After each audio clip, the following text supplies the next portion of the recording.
In 2017, the Supreme Court of Kenya nullified the presidential election again because of the misconduct of the IEBC. What we saw yesterday was a travesty and a blatant disregard of the Constitution and the laws of Kenya by Mr. Chebukati and a minority of IEBC commissioners.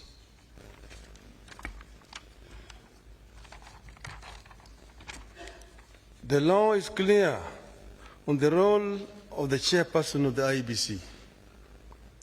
The law does not vest in the chairperson the powers of a dictator to rule the IEBC unilaterally.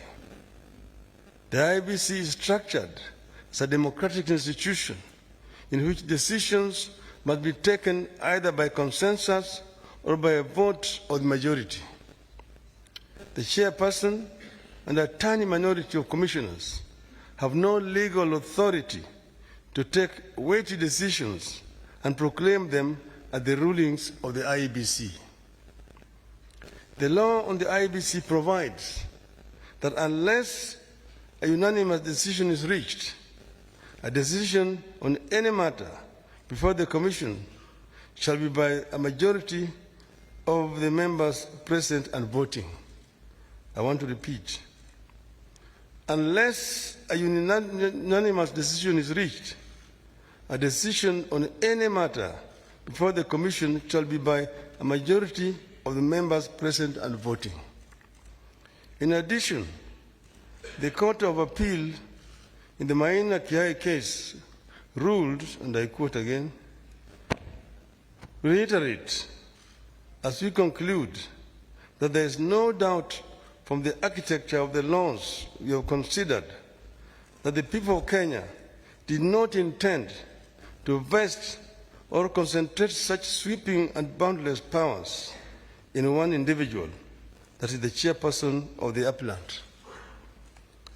That is why I and Azimio La Umoja One Kenya and the nation at large were shocked yesterday to learn that Mr. Chebukati alone decided to pronounce himself on the supposed winner of the 2022 presidential elections.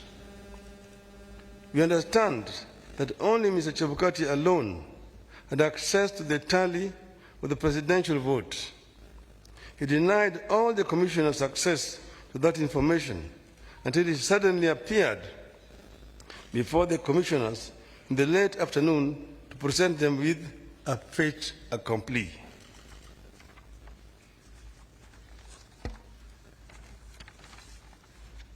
Barely 2 hours before his announcement, Mr. Chebukati called a meeting of the IEBC and revealed to them the different results he was going to announce. 4 of the 7 protested Mr. Chebukati's actions.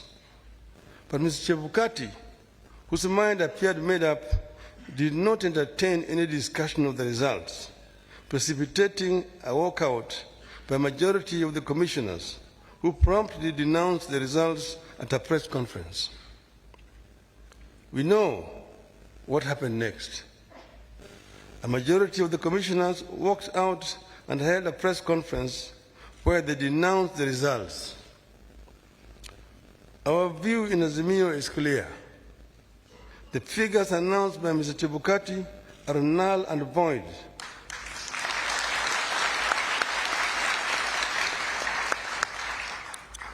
I repeat, the figures announced by Mr. Chebukati are null and void and must be quashed by a court of law. In our view, there is neither a legally and validly declared winner nor a president-elect. Mr. Chebukati's announcement purporting to announce a winner is a nullity. He acted with gross impunity and in total disregard of the Constitution and our laws. He could have plunged our country into chaos had our supporters not exercised great restraint. Such blatant acts of impunity can be a threat to the security of our country. It is not up to us to decide whether Mr. Chebukati has committed an offense. We leave that determination to the appropriate authorities. But for avoidance of doubt, I want to repeat that we totally and without reservations reject the presidential results announced yesterday by Mr. Chebukati. I want to commend our supporters for remaining calm and keeping the peace, and I urge them to continue to do so.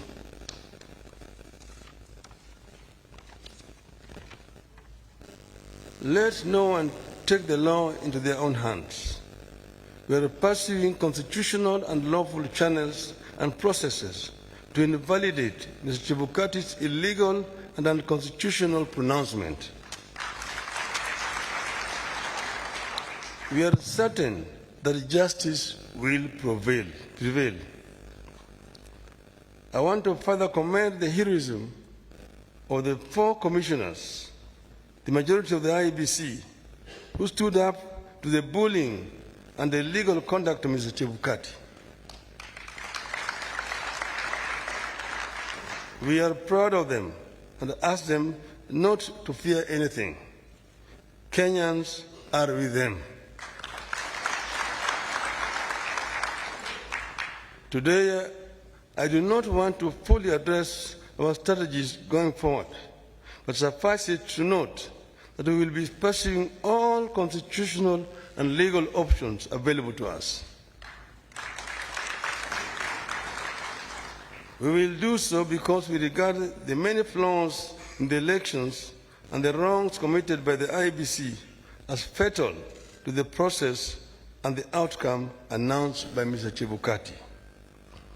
We urge Kenyans and the friends and partners of Kenya abroad to stand tall and be counted as we seek to advance the ideals of democracy and an open society that we have always stood for. We will pursue justice for our supporters and for all Kenyans so that their choices are respected and honored. May God bless you and may God bless Kenya.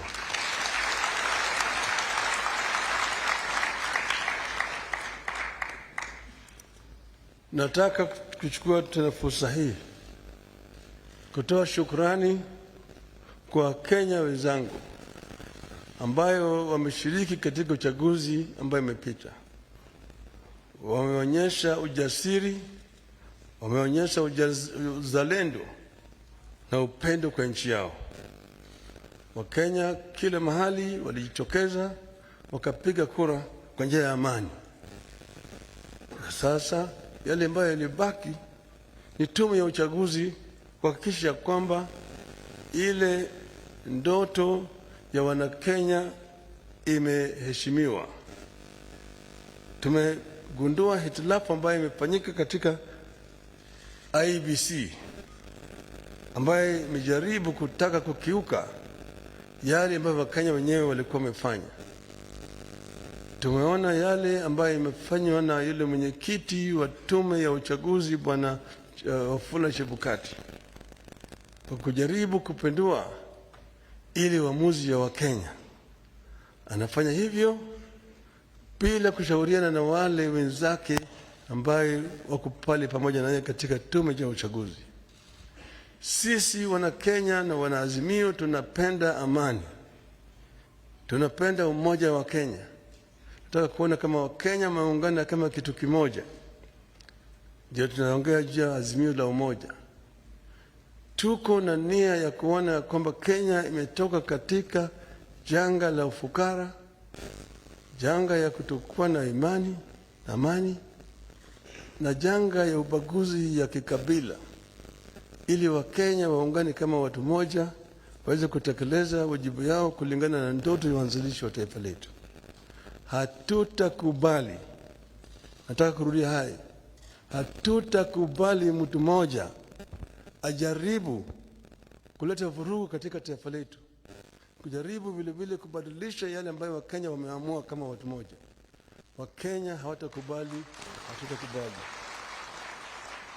Tutazidi kutetea nchi yetu na katiba letu kama Wakenya ili Kenya iweze kuendelea mbele. Asanteni sana. Mungu ibariki Kenya, nchi yetu.